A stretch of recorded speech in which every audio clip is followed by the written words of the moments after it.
I've been needing to make this tutorial, but let me show you. Remove.bg.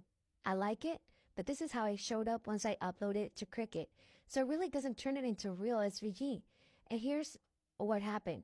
Cricut, not too long ago, did an update where it doesn't allow for other images to come in, like perfectly clear. But if you notice, it still will clear it up. And I do like it. I use remove.bg almost on the daily, but for other items and to use elsewhere, like when I'm clearing up my images for DTF. And we can get into that conversation later. But here is what I'm doing. I'm uploading the image that I saved on the file that I thought was an SVG from remove.bg. It looks right. I did my preview. It looks good. I'm saving it through single layer. It still looks good. The problem is, and of course it's all too late, is that once it uploads into design space, it comes along with all of this gibberish. So makes it very uneasy to weed because it's going to try and cut every single piece of that. Whatever you see will cut like that. Here's another thing that I would do. 100% color tolerance. I'll bring in that file and I still click on it even though it looks like it's already clean. And I'm only going to clear out some of the roses so that way you can see the difference. But I cleared the outside and some of the rows.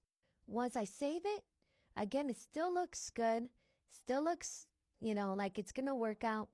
But when I save it and I upload it, it's going to look better. Now it doesn't have the outside of it, but now it's going to be on the inside. So if it were a more or less detailed image, I would do it that way. And I would just clear out the, maybe 2-3 spots.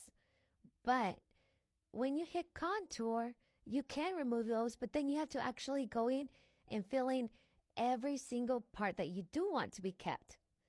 It's just a lot of work. And it does work. Look, it did remove all those lines or little dots or whatever those are. This is why I stick to what I know. I just skip the whole remove.bg. I just go straight into my Cricut because I choose the best of all evils. If it's going to still take me a while, but at least it'll clear it up and I don't have to do the cleanup again, I just stick in Cricut. When it's solid images, it just makes more sense to be able to clear up the image and know exactly how it's going to look when you're in that same system. For me, it's the path of least resistance.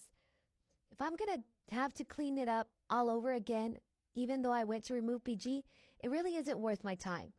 See here, I did it through Cricut. I'm going to go ahead and save it.